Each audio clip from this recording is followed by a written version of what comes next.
Please meet Ted Kim, Director of Newsroom Career Programs at the New York Times, where he spearheads fellowship, editing residency, and the Times Core Mentorship Program. Not only is Ted a driving force behind the scenes, but he also gets out there speaking to budding journalists all across the country. Before making his mark at the New York Times, Ted honed his skills at the Washington Post as a mobile editor, handpicking the most captivating stories for their apps. He also gained reporting experience from top publications like the Dallas Morning News, the Indianapolis Star, and the Annapolis Capital. And let's not overlook his role as the former National Secretary for the Asian American Journalists Association. Ted graduated from Boston College and holds a master's in journalism from American University. We look forward to hearing more about the Newsroom Career Program at the New York Times. Thank you so much for joining us, Ted. Thank you.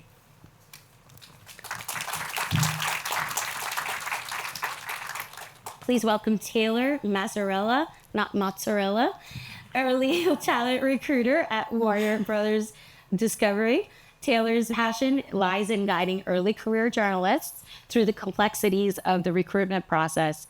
Since graduating from the University of Delaware in 2017, she has been dedicated to crafting dynamic programs that not only educate and expand students' networks, but also immerse them in the vibrant culture at Warner Brothers Discovery. Taylor is committed to helping young talent kickstart their careers with their best foot forward. We look forward to hearing your tips on how to navigate the recruitment process. I'm sure many of you have a lot of questions. Thank you so much, Taylor. Hi, Jennifer. This is Jennifer O'Neill, a recruiter on the emerging talent team at Paramount. A proud graduate of Rutgers University. Jennifer holds a bachelor's in human resource management with a minor in labor relations. Her journey into recruitment began during her college days when she interned with Paramount, gaining valuable experience in talent acquisition and learning and development. Today, Jennifer is on a mission to discover the best and brightest for the internships, entry-level positions, and postgraduate programs across Paramount. With a diverse background in recruitment across various industries, Jennifer is not just a recruiter, she's a talent matchmaker with a keen eye for a perfect fit. We really look forward to you telling us more how candidates can stand out. Thank you so much, Jennifer, for being here. Please welcome Asia Whitaker-Moore, Executive Editor at Axios. Asia helps supervise the editorial content produced by Axios. She joined the team in October 2020 as the managing editor of Business News, bringing with her a wealth of experience in financial news. Prior to her time at Axios, Asia held several leadership positions in the news industry. She served as a top editor at Accurus, where she managed a newsroom with a specific focus on fixed income. She also spent a large part of her career at DebtWire, where she started out as a reporter and worked her way up to deputy editor-in-chief. That's impressive. Asia holds a Bachelor of Arts in Journalism and a minor in legal studies from the University of Massachusetts, Amherst. We look forward to learning more about how journalists can specialize in particular areas.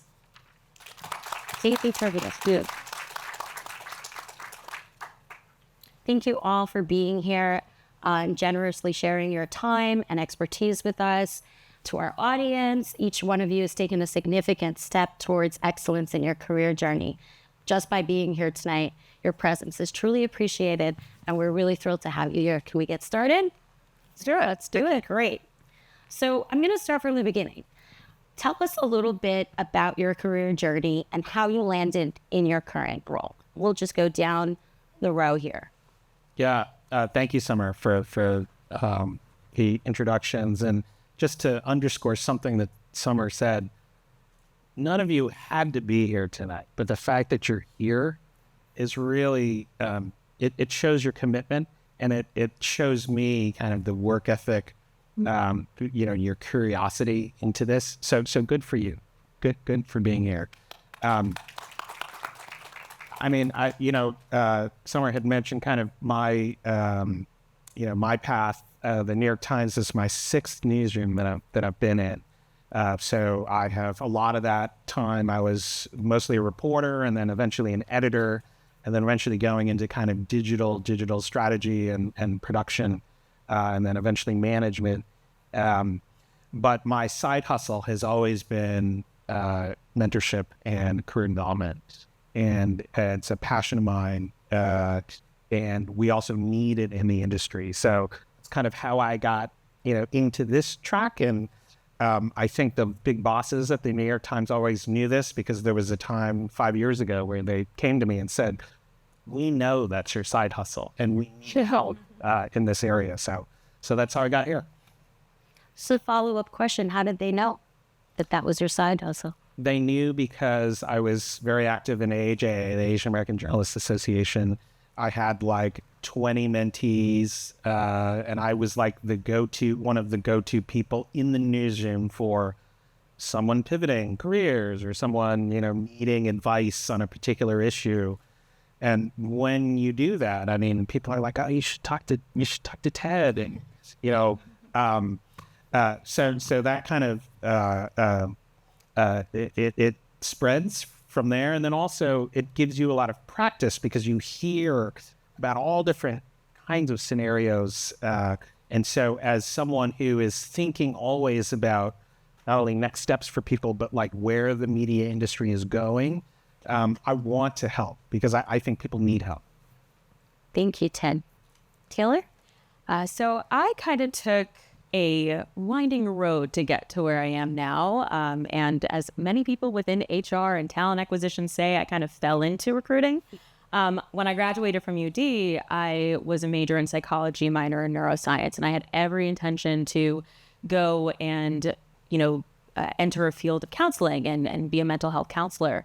But after graduating, I had a short stint at the Disney College program. That was fun. And then I started working at a recruiting firm, and I started to see that there's another way that I could be helping people. It doesn't just have to be through mental health counseling. It could be by helping them find that next step. So I started working there for a little bit, worked at the recruiting agency, then started working internally at an accounting firm.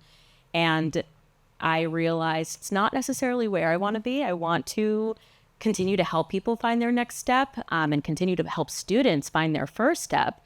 But I knew that, accounting wasn't where it was working for me. And at the heart of everything, I am a storyteller.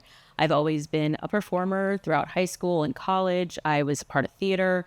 I write. I've been writing for as long as I can remember, and even writing a book now. So I knew I wanted to be and work a part of a company of storytellers.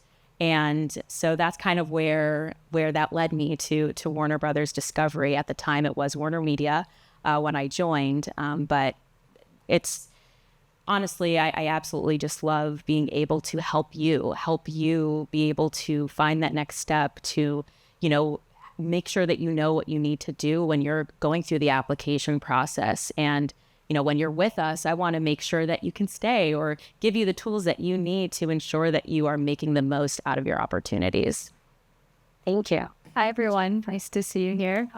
So a little bit about my journey. I actually went to school for HR and I took that same path. So I feel like it sounds like that should be the case, but I feel like more the exception because people usually kind of do a little bit more of a winding road before they get to where they are. But I luckily had the chance to intern with, it was Viacom at the time, now Paramount Global, the company that I'm with. And so I had the chance to do 2 different internships with them and really just gain exposure to different areas within HR. There's a lot of different pockets that you can really work in, whether it's more operations-based, recruiting-based. So I really wanted to make sure I just got a diversified experience during my college years to really figure out what I wanted to do next. I ended up going more into consulting after my undergrad. I actually worked in the pharma industry for a while, but really always went back to my experiences during my internships. And I felt that media and entertainment was something that I was just more personally connected to, and something that I enjoyed consuming, whether it was different shows, TV, film, news. So I really was looking to get back into that industry. So I rejoined now Paramount Global, which CBS is under Paramount as a parent company, and been here for about 2 years on our early talent, emerging talent team. And so our team were responsible for internships and early career roles. And I think my exposure during my internship, I actually had the chance to intern on the team that I'm on now. So I rejoined many, many years later. And I think the people really brought me back to the specific role that I'm in. I really just, enjoy working with young professionals like yourselves and really kind of giving you insight into the opportunities that exist in media and entertainment. I think there's a whole bunch of different areas and avenues that you can go into. So really being able to shed light on those different opportunities is really something that I'm excited to do each day. Thank you, Jennifer. Asia? Last but not least, Last but not least. I have a classic geriatric millennial journalist. My story is very cliche, but I started off doing a lot of internships, and that included in high school. I was on my school newspaper in high school, same in college. I had an internship every summer, every opportunity that was offered to me from the time I was in high school all the way through college, study abroad, internship on internship on internship. And I think that I, from a very early age, understood that work experience was kind of king, and it was really paramount to anything else. And I learned so much through those internships about absolutely what I did not want to do as a journalist, and that was daily news, crime, things that were very, very emotionally draining and challenging. So I thought to myself, I know what I will do. I will specialize and I will cover business. Like, that should be easy. 9 to 5, I can go home. And I was totally wrong about that, because covering business and finance is really, really hard. I covered, the collapse of our economy through, the Great Recession and, the evaporation of, Lehman Brothers and Bear Stearns and a lot of our financial industry over time. So, I think internships taught me a lot, and taught me a lot about the importance of specialization from the time I was a teenager. And that really guided me, I think, through my entire career, even today. So Thank you so much. Sure. Okay. So we'll start with Asia this time. What do you do in your current role, and what does your typical day look like? that's a big question. So I'm the executive editor for national news at Axios. So I hope you all know what Axios is. If you don't, please check us out, sign up to newsletters, read us every day. But I run our national coverage, and we are focused in politics, tech, health, and business news. And we have a collection of newsletters, daily newsletters that focus on those sectors. And I run our news strategy. So I hope that I structure most of my day to really be focused on the news of the day, what is important, what is breaking, how are we telling stories, are we telling the most important stories, and are we telling them in the best way? So Axios's commitment to its product is really that we're audience first, and that we also tell stories in smart brevity. So we have a very unique style. Is not just about bolding and bullet points, even though bolding and bullet points are awesome. But I keep an eye on our newsroom, on our strategy, and also on our style. And that's across national. Thank you. Jennifer? Yeah, sure. So I am a recruiter on our emerging talent team. So we do have a summer-only internship program. So I like to say my role is a little bit seasonal at times. Typically between the fall to the spring is really when we're in heavy internship recruitment. I specifically recruit within our corporate areas as well as CBS News. So focusing on various locations between New York, DC, LA, on some of our local stations as well. And so essentially a lot of my day during that time frame is looking at resumes, reaching out to students, having conversations, sharing profiles with hiring managers, really understanding from our team just who they're looking to hire for their internships that they have, and kind of gathering those types of requirements. Outside of that time frame, we also recruit for entry-level positions. So we also work with hiring managers and recent graduates when it comes to looking for typically entry-level positions. Do also have some postgraduate positions. So really kind of communicating with students and hiring managers most of the day, and then looking at resumes. It's kind of what my day consists of. Thank you. Taylor? Yeah, so I'm also a recruiter on the early talent team at Warner Brothers Discovery, and I primarily focus on recruitment for CNN and even more specifically, CNN productions. So anything for the show teams. I'm, working with those managers to hire their interns. I also work with the specific bureaus, so the New York News Bureau, Southeast, and DC as well. And then with the political unit teams and a couple of other editorial teams for CNN. And then since our team is also a part of the corporate org, I also help with some additional internship opportunities outside of CNN. So anything with like HBO or Warner Bros. TV or any of those positions as well on the creative development side. I also wear a lot of different hats too with the team. I also help plan our intern event programming during our sessions. We do host 3 a year, fall, spring, and summer, and we're in the process of hiring for summer right now. And then I also lead our road, which I forget what the acronym stands for, so I will get back to you on that, which is our on-campus recruitment strategy team. So I'm leading the charge on that and determining what our strategy will be for fall for visiting all of you on campus, hopefully. Fingers crossed. Great. In 10?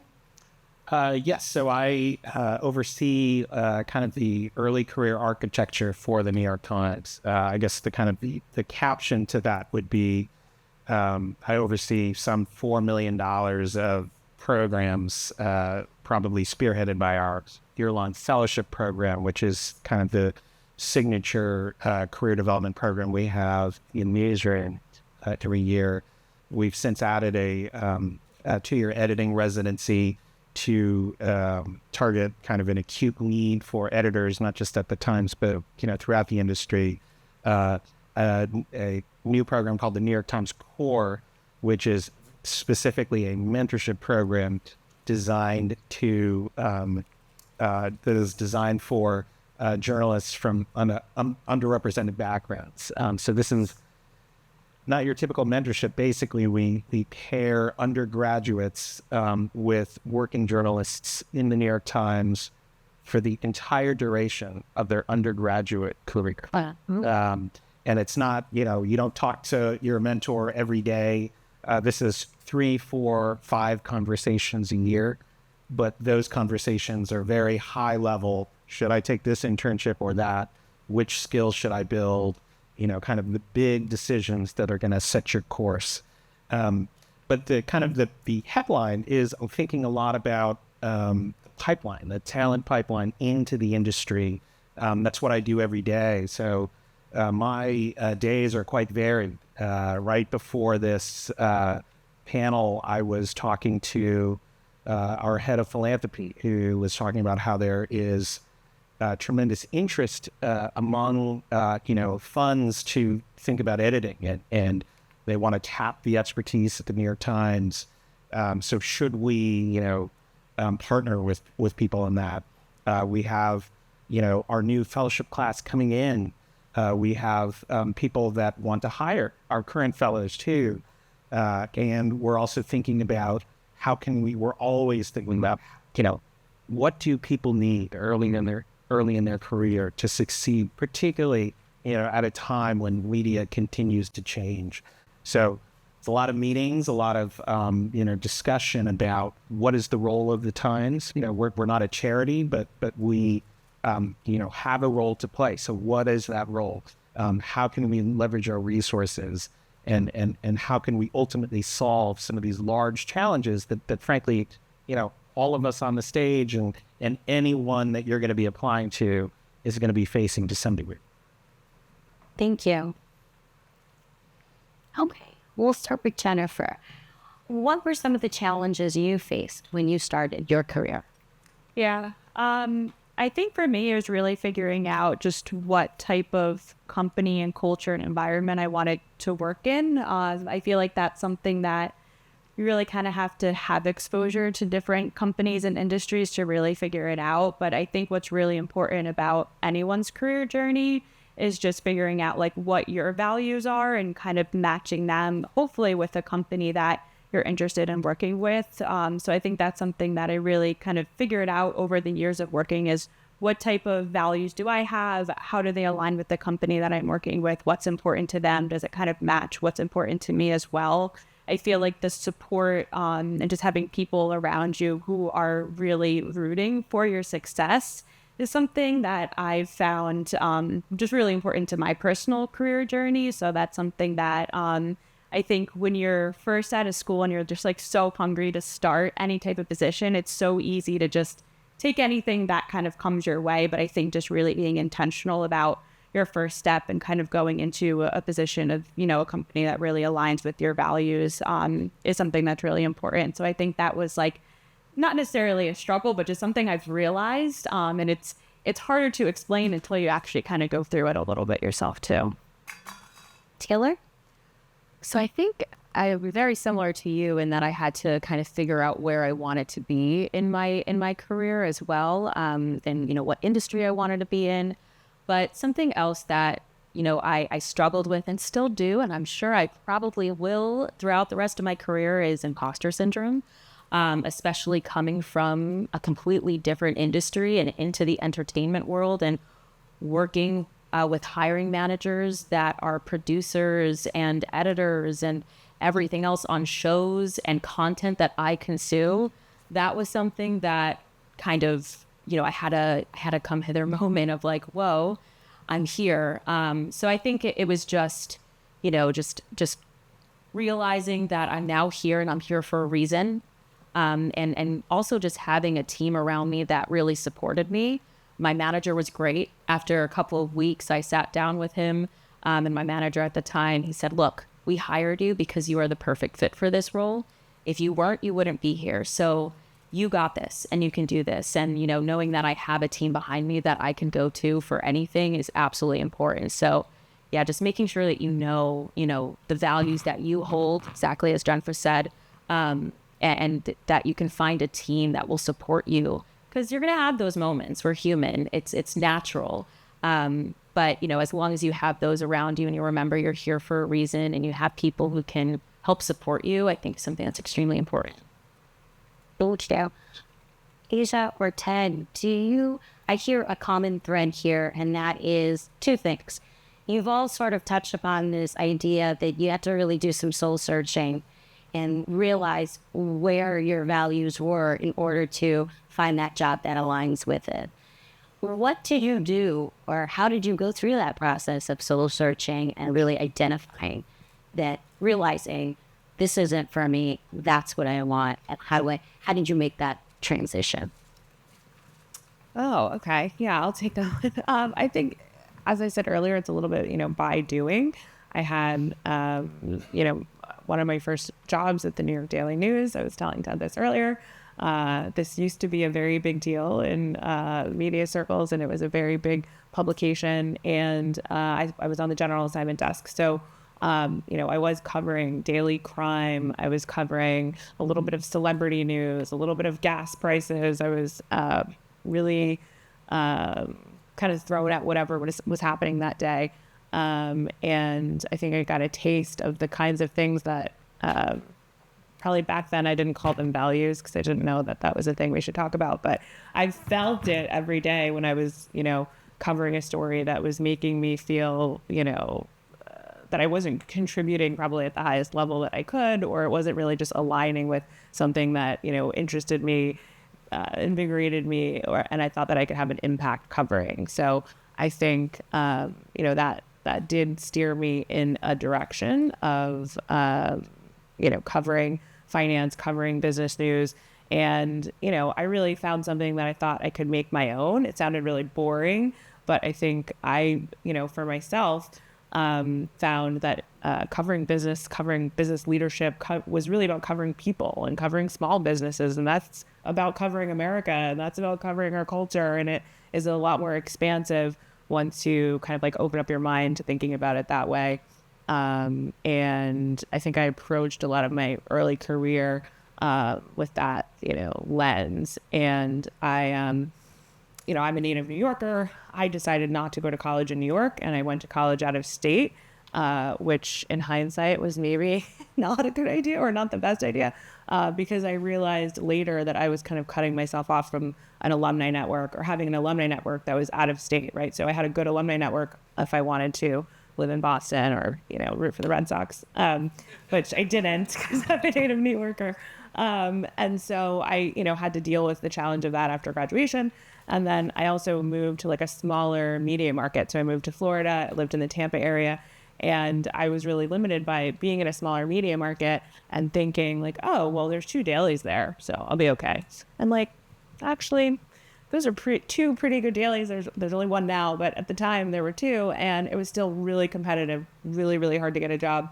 And I had to recalibrate that as well. So I worked in local news. I worked for the American City Business Journal chain, which is a big Condé Nast chain that is still great, and you should look into it if you're interested in business news. But then had to recalibrate and come back to the New York market and, put more options on my table because, those 2 dailies, they didn't want me. So sorry, Tampa Bay Times, you missed out. But yeah, so that's recalibration is something that you just have to get used to in this job and any job, and especially like early in your career, kind of evaluating what feels good, but also, where the industry is going and what direction it's heading. I think that's great advice. And going back to kind of what Summer was saying about, that inward look, I don't think enough people do that early enough. And yet that is so important. And I'll also just add, when you're looking inward, and you want to get to like the atomic level, if you can, the most atomic level possible. So say we're talking about journalism, right? I think most people would say, I like to write, or I like to report, or I like this particular aspect of the profession.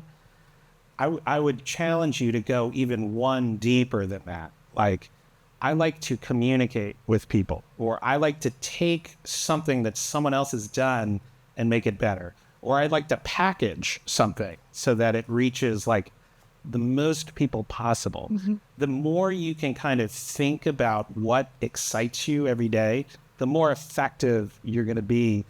And the reason I say like aim for the atomic level is because you think you know like what you want, but what you actually want is often very different.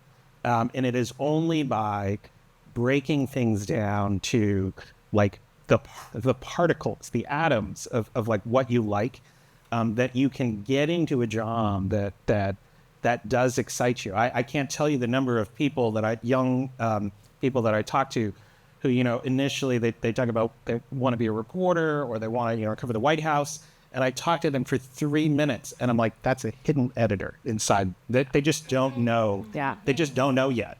And so when you do that, you will put yourself on a path of sustainability and growth, and give yourself kind of that strong foundation where you're then building skills. You can kind of go into skill acquisition. Yeah, that's great advice. And I would just add, I guess, to the layer on top of that is, I think at every stage, especially in journalism, you have to look within to like reaffirm your commitment to doing it, because there's nothing about this, I think, profession that's getting easier. And like we all have this collective kind of like fabric. We're all knitted together by like a real commitment to journalism. And like at every step, you have to like reaffirm that, I think, for yourself. Like this, if anybody like starts off in this and is like, well, I could go into PR in a year, or like those kinds of, I think, thoughts, like really you have to be honest with yourself about like your real true commitment to this early and often. That's excellent. Okay, we're going to move on to how do these aspiring journalists actually get noticed? What is it that they need? Journalism requires a unique blend of skills. What are the key skills that, our up-and-coming journalists should focus on developing? Let's start with the recruiters, since they are in the forefront. We'll start with Taylor. Yeah. So I think at the basis of everything, whether you're on the production side or editorial or fact checking, whatever it might be, whatever facet you're looking into, writing is a core skill that everybody should be mastering. And if you're in a journalism program, then you are probably going to be having that at the base level. But, you know, I want to be able to see that in your application too. So I look for your writing skills, whether it's through your portfolio or through your cover letter, if you are using one there, and your attention to detail as well within your resume. Some of the other ones that is harder to find is just your tenacity, right? Are you going to be the one that will ask questions, that will, you know, have a critical lens with everything that you're doing to be able to find different angles of stories and everything else. So those are a little bit harder on a resume. We can see a little bit more of that when we're having our screening calls and when our hiring managers, are interviewing you as well. But writing is at the core of everything that we do within journalism. And that's something that no matter where you are, you're going to need those skills. So that's one of the biggest things. Yeah, I definitely agree. I would add probably just communication skills as well is another big one, which I'm sure you guys are probably all learning within different classes or freelance roles that you might be in. But being able to not only communicate with others, but communicate effectively as well. Things are happening very quickly, very fast paced, and being able to work and communicate across different verticals of different levels of people. You might be talking with someone who's in the same position as you. You might be talking to a senior producer. You might be talking to an on-air correspondent, but being able to communicate effectively with each of them, I think is really important. And that definitely comes through during the interview process as well. Just like how you talk about your background and kind of how you go through your own pitch of who you are as a person is another way to communicate. And then one of the skills that I would say I look for once I'm doing a screening call is just like that passion. Also just knowledge of the role that you're being considered for. It's something that sounds so simple, but it's so crazy how many hiring managers I speak to that say, I didn't hear like why they want to work for CBS. They didn't come across at any point during the conversation. And so again, it's something that probably sounds so simple and maybe you are very passionate, but the person who's on the other side doesn't know that until you actually communicate it and you say why, whether it's mentioning like, I love this segment of this broadcast, you did this the other day, and this really something that I enjoyed watching. It shows that you truly kind of put the effort in going into that process. So again, something that's just so simple, but goes a very, very long way. Great. I'm going to follow up with grit. What is your opinion of grit? This grit goes beyond talent or intelligence. Can you describe what that means in the journalism industry and how it contributes to the success of a journalist? Let's go with Ted. Yeah, I mean, that's a great question. I think you need it. And the way I would define it is, do you have that persistence? Do you have that skin, if you will, that, you're going to get no, the answer no in many different capacities. Whenever you write a story, you pour a little bit of your heart and soul into it, and then it goes to be edited. And at the New York Times, the editing is quite rigorous, and often you will get back 30 questions and your lead will be changed, and you have to be okay with that, right? And then you have to go out and understand that, like, you might need more information, and if, somebody might not want to give you information. So what's another way that you can, like, kind of solve that problem? And to me, that's grit. That's right. It's this idea of, like, persistence in your job, in your career, and not being discouraged every time something goes a little sideways, because things will go sideways. So the question your bosses will want to know is, when things go sideways, not if, when things go sideways, how can you solve the problem?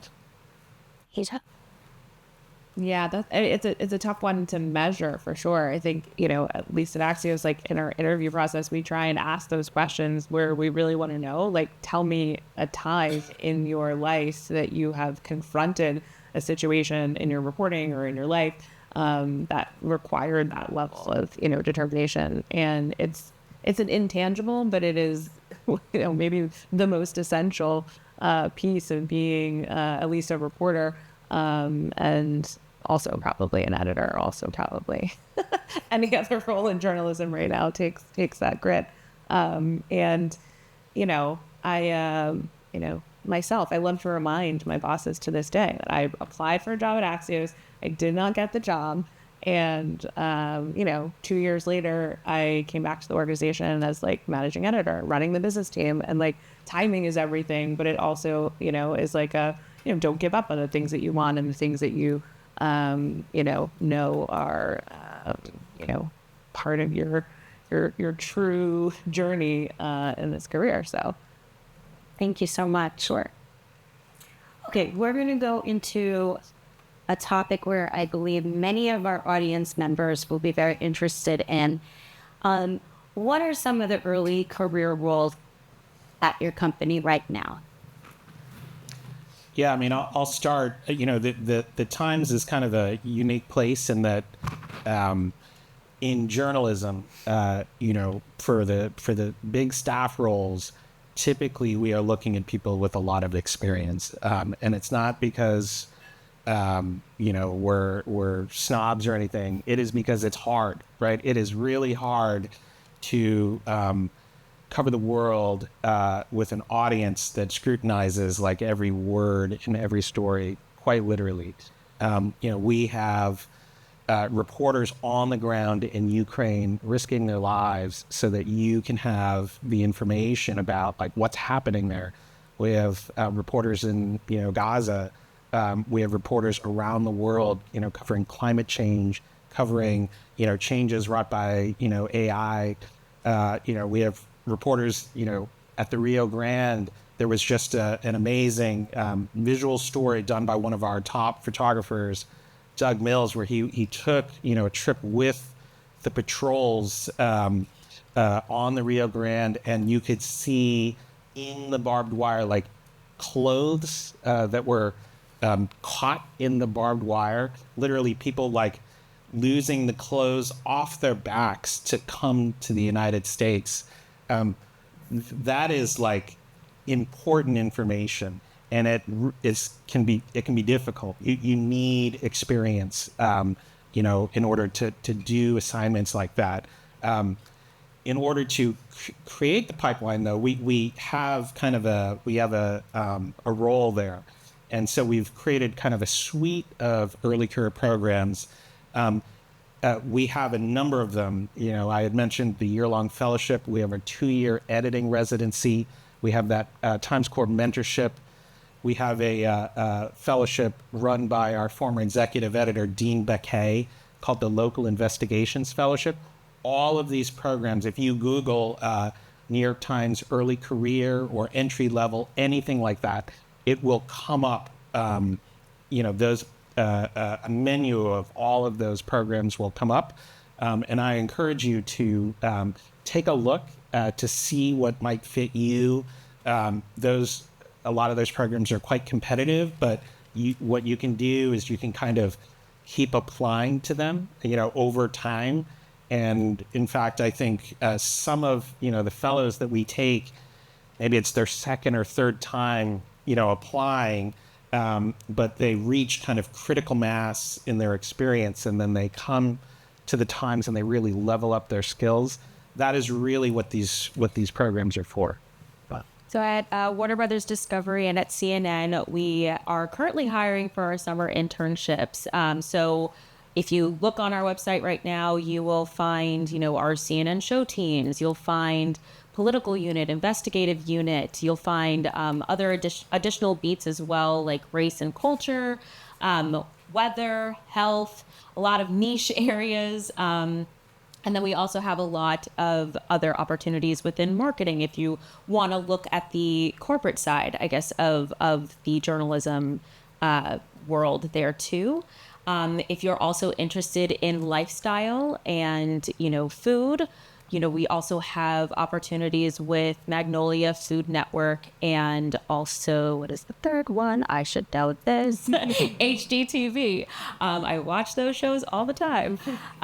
So we have a lot of different opportunities within editorial and production throughout the entire company as well, and also for documentary units with CNN and HBO too. And then for anybody who is about to graduate, we also have post-grad internships. So we have the News Associate program that is based in New York, Atlanta, and DC. I believe some of those applications are live now, so you will be able to find that. And typically you have to be within 0 to 2 years of, within your graduation date.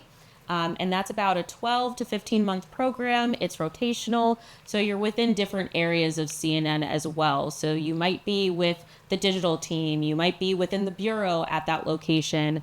You'll move to our, what we call the row, which is our fact checking and news gathering team.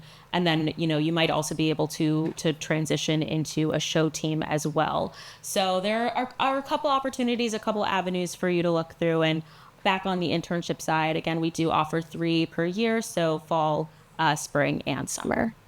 Sounds like a great program for someone who isn't sure where they might fit or what role they're really looking for to explore the different areas Exactly. which they can work. Yes, and that's exactly why we designed it that way. So that way, if you aren't sure, you can come in and explore different areas, or maybe you do know, you can come in with preferences as well. We'll do our best to match you. You may not be able to get exactly what you want.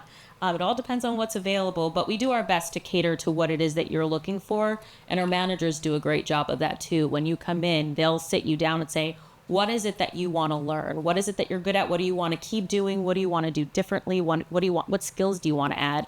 So that way they're not just throwing projects at you. They might, but they also want to take your wants and your needs into consideration as well when they're, placing you with their other team members. That's excellent. That makes it so much more important for you to really look within and be able to answer those questions when they come your way, right? Yeah, exactly. Amazing. Okay.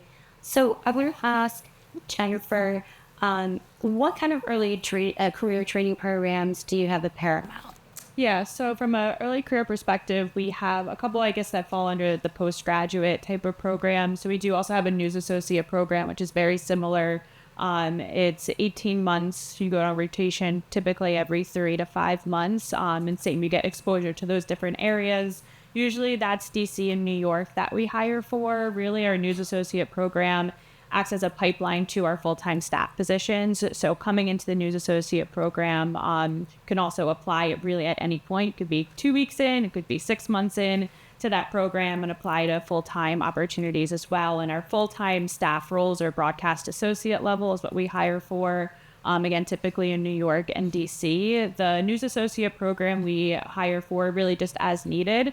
So as those news associates move into broadcast associate roles, we backfill at the news associate level. So I usually recommend just kind of signing up for our job alerts so to make sure that when it does go live, you're able to apply within those first few days. We do also have the PAGE program, which I'm sure you guys might have heard at different media companies as well. But the PAGE program is a great opportunity to really get insight into not only the production side, but just kind of how different broadcasts run. We do hire quite a few pages into our full-time broadcast associate positions as well. So with the PAGE program, we have one on the East Coast, and then we have a Paramount Pictures PAGE program on the West Coast. So that's also, it's a freelance opportunity, but again, you rotate every few months through different opportunities. So again, like between news associate and PAGE program, it's really supposed to give you that insight into just what you might want to do for a full-time opportunity. And it gives you just great exposure to being in the company and learning about the different departments and opportunities that there are.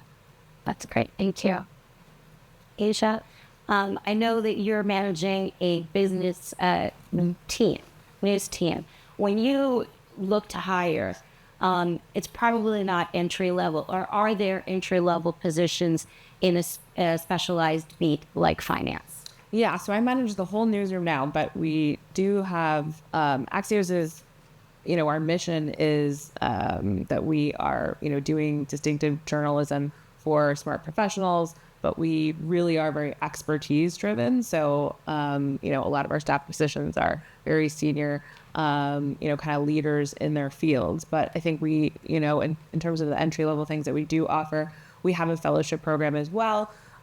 It's really focused on people who have a couple of years experience in journalism, but want to transition to a beat and, you know, really can kind of come to the table and say, I want to be a health reporter, or I want to cover climate. And, you know, we're very committed to helping them on that journey. And our fellowship program is focused on members of underrepresented groups. So we do hiring for that once a year, and it's a 1 year fully paid fellowship, you know, benefits, all the bells and whistles. And we have, I think, a pretty robust mentorship and training program where we give you, you know, all we got for a year, and also commit to helping you if there are no open roles that match you at Axios, also helping you, you know, find your next role when that year is up. And we also, I think, as far as the entry level, we have a almost 24/7 operation covering breaking news. So our news desk is where most early career people start. It's, you know, I think it's a great way to learn about the world, about news, about Axios. There's a lot of writing involved, but those opportunities are, you know, not abundant. But it is a great place to kind of cut your teeth. Yeah, it is. But it also, I think it's a good gateway for our company and many others. We've had a lot of people come in through the news desk and, you know, are now off at other great news organizations, and also moved on to kind of beat positions and working on our newsletter operations. So it's a great place to get started at Axios. Great. Speaking of the internships and the fellowships and all of these opportunities, what do you guys look for? I guess this question would be for Taylor and Jennifer. What are the do's and don'ts of resumes and cover letters and applications for internships? And a follow-up question would be, how much internship experience do you look for? Is 1 year enough? Is 4 months enough? Do you need 2 years? You can start. Okay. So, I mean, on the internship or prior internship side, it does depend on the role and the hiring manager's preferences. But, you know, whether or not you come in with prior internship experience or not, you know, if you don't, that's okay. But, you know, make sure that you're involved on campus, right? Join your campus newsroom, join your campus TV station. If you can't do that, make sure you're sharing the projects that you've had from your class as well, so that way we can see your writing skill and level. Another tip that I can share with you too is, if you can't get the experience, you can always make that experience for yourself too. One of our interns from last year, she did not have prior internship experience, but she produced and started a whole podcast of all about sharing news. She sourced her own, you know, guests to be on who were professionals in their industries, wrote her own scripts, did all the editing, made all the graphics. She was everything all in one, and that is why she got the internship. Because even though she didn't have the internship experience, she made it for herself. So, you know, that's just another way that you can work around it. Obviously, it's going to start off a little rough, but, you know, utilize your peers, utilize your teachers to assist you and to review your work, and you're going to get better over time. But it does depend on some of our positions, whether or not we do require, you know, a couple of internships under your belt before, you know, you start working with some of our teams.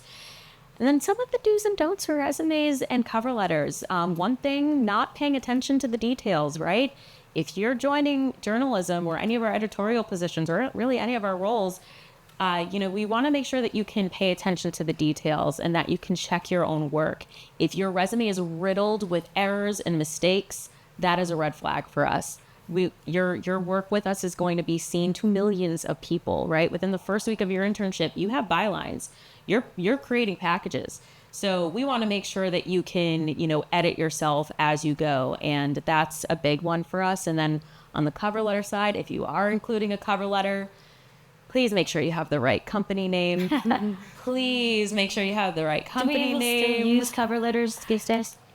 It depends. Pay attention to the job description. If it says requires cover letter, make sure you have that cover letter on there. If it doesn't, make sure it's a good one, because that's your writing sample right there. I do have tips for cover letters, but I want to make sure that Actually, we're almost out of time, so we're Yeah. gonna wrap up with just one last question for each of you. If we can just make it really short, what advice would you give someone starting out in the field? Just one piece of advice. Let's start with Ted and go down the line. Yeah, I mean, I'll just say that to play the long game. You know, you're in school, many of you, and so you're thinking about, if this is your kind of timeline, you feel like you're about to like fall off a cliff, right? Because you don't know what the future will bring. In actuality, you're actually like here, right, in your life, hopefully, and you've got this whole career in front of you. Think about where you are in your timeline as you make career decisions, because as these guys were saying earlier, it is so easy to live in the now, and we all have to make a living. I get that. But the more that you can plan long term in terms of the muscles that you're building, the skills that you're building, it's going to set you up for success long term. Very similar to Ted, your career is a marathon, not a sprint, right? The people around you might, be advancing further in their careers after you graduate, or might be, getting that internship again, and you're struggling to get your application seen. Just remember, you are on your own path, and that will hopefully that helps. That's something that I always have to do. I like to play the comparison game. Don't do that. Don't be like me. Do not play the comparison game, because it's rough. And also listen to yourself. If it doesn't feel right, it's probably not for you. So just be honest with yourself. Be truthful with yourself as you move through your career, and you'll eventually end on the right path. Yeah, I think my advice would be to make meaningful connections along the way. It's something that I give advice to our interns that are with us over the summer. So if you have an internship, really making the most of the people around you. We usually recommend going on like 15 to 20 different informationals with people outside of your team. So those are connections you can go back to, whether it's after school, 10 years down the road. The industry does get smaller and smaller the more that you go within your career. So making those connections early on is what I would recommend. Oh, wow. I would say, when you do get a job, it's like you have to focus on knowing your job, but also knowing the company, knowing the team, and don't, get tunnel vision on the thing that you're doing right then, because you really want to think about how to communicate your value, right? I think a lot of people make the mistake of like going to a company or going to a boss and saying like, what can you do for me? And it really always should be the other way around. You explaining what your value is to your coverage area, your team, your company, and like really understanding the ecosystem that you're joining, because I think that's just essential. Thank you so much. It's been such a pleasure having you all here. It's time to transition to the Q&A. And if you have any questions, please make your way to the mics on aisles, and we'll continue the conversation and delve deeper into what you guys want to know most about. And that's just a reminder, please say your name and the school or company that you're with. And please. Yeah, hi, my name is Kanika, and I currently work at NBC. Taylor, you were talking about imposter syndrome, and that's something I've definitely grappled with like, take the exclamation points off, stop mitigating your language with I think, and if that makes sense. But I also think for a long time, I felt like my self-doubt was sort of a personal deficiency. And I recently heard an actress, America Ferrera, who's like doing her Barbie junket right now, talk about how imposter syndrome, it's also a very palpable thing. It's the product of an industry for, it's definitely making a turn. This event is a testament to that. But for decades told people that, this isn't for you. This is not for people who look like you. And I was wondering, what is your advice for kind of claiming that space for yourself or empowering yourself in spaces that won't necessarily do that for you, and not even just as a minority, but someone, who's 22 and freshly out of college or still in college, where you're working somewhere that feels more like objectively is more important than you, and how to do that without being self-aggrandizing or presumptuous, but still like knowing your worth as a young person. Who thinks they can take that? I can answer, yeah. So for me, I think the biggest thing that really helped me is I was very honest about it too. And I'm lucky in the fact that I have a great team who is there to support me. For me, it was just reminding myself, I'm here for a reason. My voice will be heard. So whenever I'm in a meeting, I make a point to, make sure that I'm speaking up. I'm sharing my opinions. Or even just commenting and lifting up other people, because then if I'm lifting them up, in many cases, they're probably going to do the same for me whenever I have an opinion to share too. So just remember, you're there for a reason. You're deserved to be there. If you weren't, you wouldn't be there. But either way, you still deserve to be there. So, just go in and be confident as you can. It's still scary, but, just remember that you have a voice that should be heard. And, you have a team behind you that will hopefully be, there to back you up. Thank you. On the side here. Hi, my name is Isabel, and I'm a student at Baruch. I have a question for any of you on the talent side or also kind of on the writing side. So I'm not exactly interested in journalism, but I love writing, and I'm interested in copywriting and screenwriting. I love comedy for a million reasons. I like it because it effortlessly disarms people, but also because I feel most connected when I'm just like cracking up with friends or strangers. And I guess my question for you is feeling stuck, because I'm at the point where it's all about sending query letters and kind of like, it's literally now it's the who you know game. I'm showing up in person, but then there's like 3 secretaries and like there's no way of sneaking up. And I guess as soon as I did get some email responses to queries, but it's always, we will get back to you if you have a $200,000 budget. And I don't have that. But so I guess like, what is your advice for like a writer trying to kind of pitch themselves? The corporate side of media, maybe Paramount, or Yeah, that's a tough one. That's a tough one. And honestly, I don't know if I'm the best person to answer that, just because I'm not on that side of the business. Just keep putting your work out there, and keep reaching out. I think, keep going to events like this where you can make connections, because if it's a who you know game, you need to network then. You need to get your name out there. You need to get yourself out there. So keep coming to events like this. Keep going to find other organizations too who may be able to put you in connection with those people within those rooms. But sorry, I don't have more than.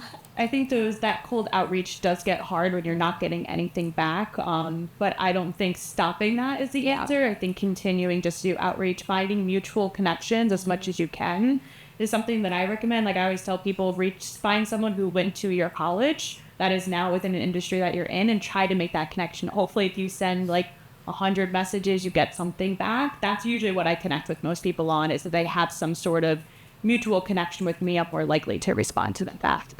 Okay, good to know. Thank you. our next question on this side. Hello, can you hear me? Yes. Hello, I'm Jamin Gandhi, not related to the Gandhi that everyone knows of. I study at Rutgers, and I work as a media production co-producer for events at Rutgers.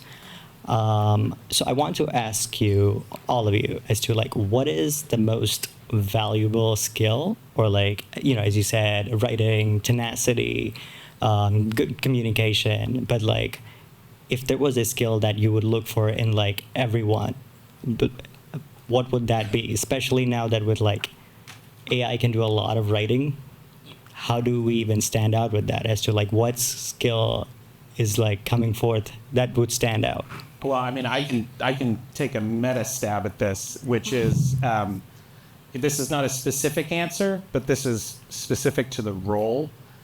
The first question that these guys are trying to answer when they're looking at your stuff is, can you do the job? So everyone here brings their own value to the table, you know, your experiences, your skill sets, but like none of that is a value add unless you like emphatically check, you know, that first box. So if you're looking at the job description and it is, really needs to know, this particular kind of skill or program, needs to go deep in, business reporting, needs to have this and this and this, and you're not like emphatically checking those boxes, there's no amount of other stuff that you can bring to the table, whether it's your, I can do video on the side, or I can do social, or I'm a good communicator, that will compensate for that. So to me, like you're kind of doing that self-check first, and then once you check that box, then everything else that you bring becomes a value add. Not only can he do this, he can do this, this, and this, but not until, right? You're kind of emphatically answering that first question. Got it. Thank you. Hi, my name is Sade. I am in my 30s. I graduated in 2014. My background was in psychology, philosophy, political science. What advice do you have for non-traditional journalism people? Like in visual journalism. So I do have a platform where I write and I publish. I can start, and then Asia, if you want to chime in. I do think it depends, but I think what you're going for is you want to be, particularly in something like visual journalism, you want to be as flexible as you can, right? And you want to think to the top degree, like how can you represent a story better than anyone else, right? There's a great story in the Times newsroom of, there was a business section story about the Chrysler building on the east side getting new lights, like a new array of lights. And the photo department, could you take a picture of this? And it could have easily been, a photographer taking just an atmospheric photo of the Chrysler building and the skyline. The photographer, Vincent Laferret, decided, I want to really encapsulate the story. He got the permits. He tracked down the guy that actually changes the light bulbs at the top of the Chrysler building. He went up and he took a picture, like now iconic picture, looking down at the person changing the bulb. That photo not only made the story, but it was a better visual depiction than any words could ever show about that. That is the mentality that you want to bring to your work. And if you do that, regardless of the industry, people will see value. That's what's happening in my life, so I just want to know what's next. Next is to showcase it, yeah? Right. Next on this side. So I'm a geriatric millennial, believe it or not. I'll be 40 in November. So I'm 39 now, and about 10 years ago, I fell into depression, and I kind of like gave up on my dreams. I felt like I was behind the 8 ball. And I started a news blog for Philadelphia called smallbizphilly.com. I had a very, very specific niche. I bought the domain name, and I started like interviewing and writing about small businesses in the Philadelphia area. That was my niche. What advice can you give me? You are constantly going to have to reevaluate every step, and not to think you compare yourself with what's going on with other people, right? Not to compare yourself. But Asia, please, if you have something to... Yeah, I mean, it sounds like, a decision about whether, you think the entrepreneurial route is one that you want to go towards, or, a more mainstream route. I think the good thing about, our industry today is that there are options for independent people on, platforms like Substack. People, I think, have found, a way to write authentically to a specific audience, and, if it catches on, make money there. And, being an entrepreneur, I think, in media is tough. But, there... Without investment capital from outside investors. I think there's people on, Substack who are just doing their thing. And it's about, finding an audience and building it. And if that's the route they decide to go, it's out there. Okay, thank you. Sorry for being long-winded with my question. Oh, good luck. No worries. Thank you so much. Hello. It's an honor to talk to you. So I'm Nikolai. I'm a student in NYU. I don't want to take a lot of your time to explaining who I am, just Capricorn for you to know. So I'm also an international. I came here from Russia about a year ago, and I'm just wondering, I applied for a bunch of internships in Warner Brothers, Paramount, and do you accept international? I can start. So for internships, we do. We do accept those who need CPT for the summer. For our full-time positions, we don't sponsor at the entry level. So therefore, it does make it tough sometimes. Obviously, our internship program is a pipeline for full-time. With that said, we do hire international at the intern level. It's just not as much because it's an idea to pipeline for full-time. So we're kind of not the opposite, but for internships, unfortunately, we do not hire international students or students who would require sponsorship in the future. And it's the same exact reason, because it is a pipeline for our full-time opportunities. And at the full-time level, at entry level, we do not sponsor. Oh, okay. Gotcha. Thank you.